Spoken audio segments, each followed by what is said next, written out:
He closed his eyes. He listened very carefully. He heard the wind, but this time he heard another sound too. Strange, howling music.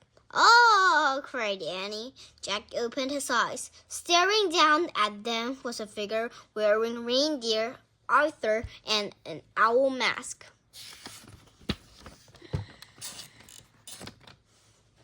The Scourger, whispered Jack. Squeak!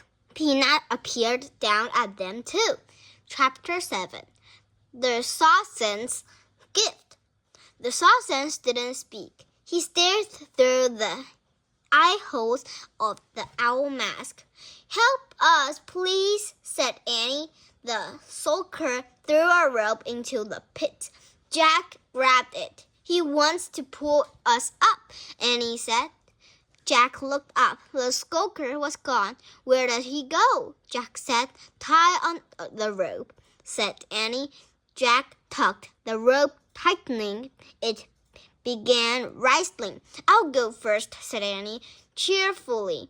Annie, this isn't a game, warned Jack. Don't worry, I'll be careful. Jack gave her the rope. Okay, but hold on tight, he said. Annie held the rope with both hands. She pushed her feet against the side of the pitch. She rose into the air with the rope. She kept pressing against the side of the pit until she reached the top. Jack saw the skulker appearing and helped Annie up. Then they moved out of sight. Jack was puzzled. The skulker had used both hands to help Annie, so who held the other end of the rope? Wow, came Annie's voice. What's going on? Jack wondered. The skulker came back and threw the rope down again. Jack grabbed it, and the rope started to rise. Jack held on tight. He stared up. His hands sprawled in his arm, feel like they were being pulled out of the skulls. But he kept his hold on the rope and his feet against the side of the pitch. At the top of the skulker pulled Jack into the snowy ground.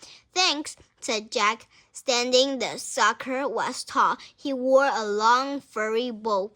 Jack could see only his eyes through the owl mask. Hey, Annie called. Jack turned. Annie was sitting on a woolly mammoth. Squeak! Peanut was sitting on the mammoth's head. The mammoth looked like a giant elephant with shaggy reddish hair and long curved tusks.